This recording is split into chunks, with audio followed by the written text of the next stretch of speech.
given, that's how we live it. Don't be mad at the system, it's simply how we've existed. I hear a lot of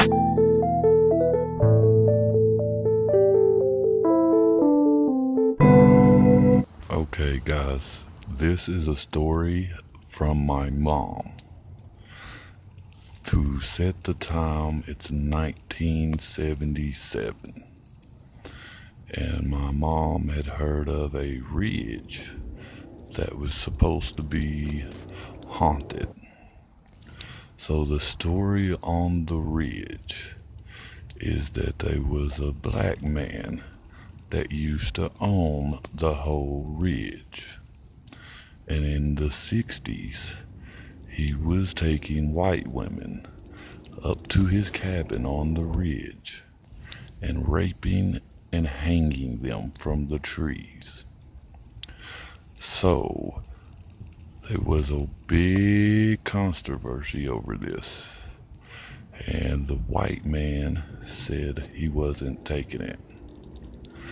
They ended up getting a bunch of people together, all white of course, and they went and hung the man on his property with absolutely no proof of him killing or raping anyone. And of course, this was the 60s.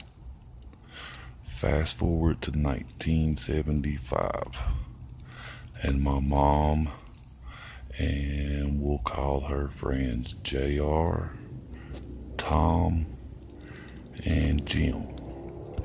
JR was driving, he had the car. So they take their trip to the ridge. This ridge has one way out and one way in. And in the middle, it's absolutely dark. No lights whatsoever. So JR thought he had saw something on the ridge in the dark. So Thomas decides he was gonna be big man and dare everybody to get out. After a while, they all got out. Eventually, what they thought was a deer did not move again, so they got back in the car. At this point, the car's tires are just squealing, and my mom thinks JR has his foot on the brakes. She shines a flashlight down there, and both feet are on the gas pedal. Finally, they feel a jerk, and the car lets go, and they drive out there like a bat out of hell. They get to the city and at a local Crystals, and they look it up. They go to the back of the car, and they find handprints indented in the bumper.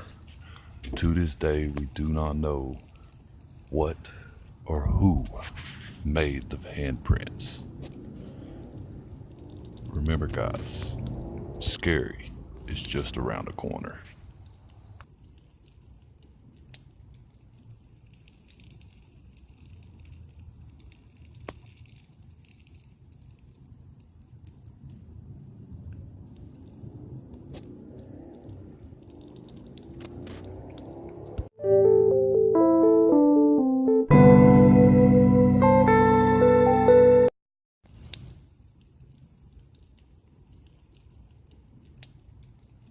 Alright guys, Skitty Dad here, and this story is one of mine personally, and this story involves me and my little brother, and it was a Halloween night, 1997. I'll never forget this day, ever. We had just got done trick-or-treating, and we have came in, and my little brother had to take his bath and get ready for school in the morning. So I help him take his bath and help him pick his clothes out, put his pajamas on and brush his hair and teeth, and go lay in his room with him and read him a book. I am reading him a bedtime story.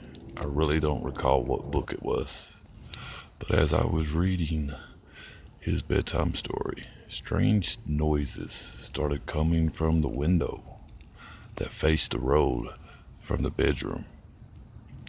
It sounded like somebody scratching the window, but every time I'd go check it, there would be nothing there.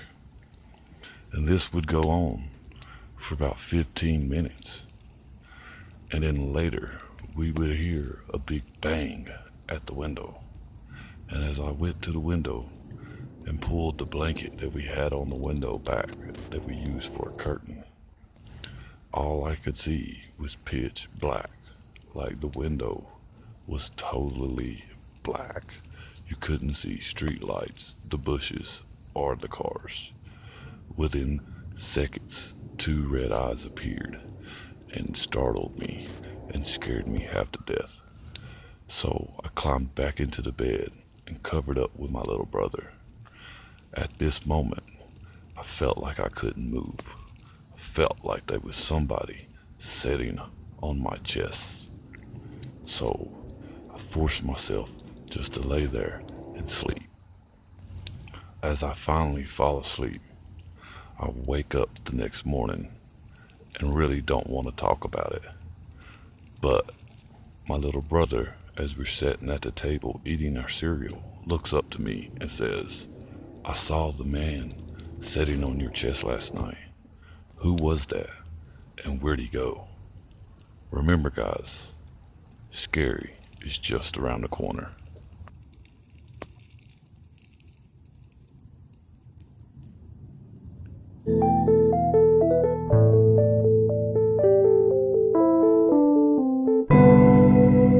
Hey guys, Skitty here. I'm going to tell a story from not too long ago. So, I was at school. It was an average day. So, during math, which is towards the end of the school day, I was, doing my work, doing my thing. Then, then we get a new student.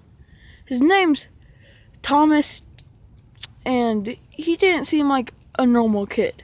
Not to be rude, but there was just something off about him. And he would say stuff like he killed rats for fun and played with bugs and just stuff you didn't normally do. And so I'm a bit suspicious of him. I am completely curious about his everyday life, but scared at the same time.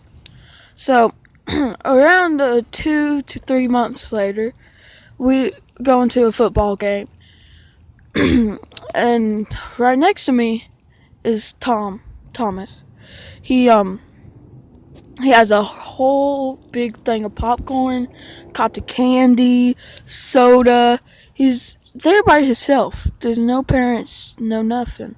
So it's like, oh, his parents might be in the room front, well in the back. We don't know. So after a while goes by, he goes, "Hey, Skitty." And so I turn around. "Who are you?" Thomas then says, "Oh, I'm Thomas." And he had a hood on, so I couldn't really see, but it's confusing because it's the middle of spring. You shouldn't have a hood on. Well, I was like, "Oh, hey." He goes, "Do you want to join me in my rat sacrifice?" I'm like, "What?" He says it again. I go, "No." He goes, "Well, it's just in the hallway." So I peek through the corner. I see 3 knives on the ground and 3 cages with moving around with rats and stuff in it. This is super confusing because there's just people walking by like it's a normal day. People sitting next to us, completely not paying attention, doesn't hear the rats or anything. So then I'm just kind of like, "Okay, dude, leave me alone." Then then the game starts. It goes on and finishes. It's really good. So on our way out, I see Thomas again. He's with these 2 elder couple. And they're all talking, laughing, and having fun. Next thing, Next thing happens, we get in the car, blah blah blah.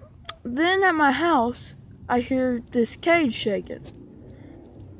It doesn't sound like one of my siblings or anything. It's just this very loud cage shaking. Turn around. There's this giant cage with this giant rat. The door to the cage opens. This rat comes out of it. I wake up. It was a dream. Was I dreaming that whole 2 months? What? So I get ready for school. I'm going to school. Average day. So then, right around math, which is around 10:30 to 11 o'clock, we're just finishing up. It's lunchtime. Our teacher goes, just before lunch, you can't just go now. We have a new student. His name is Thomas. I froze. My face was dropped. Like, my jaw was dropped, my face was frozen. It was Thomas. No way. Did I have a dream? Or is that bad a deja vu? Or am I a sidekick or what? Well, that's the end of it. I just came home from school and knew I had to film this.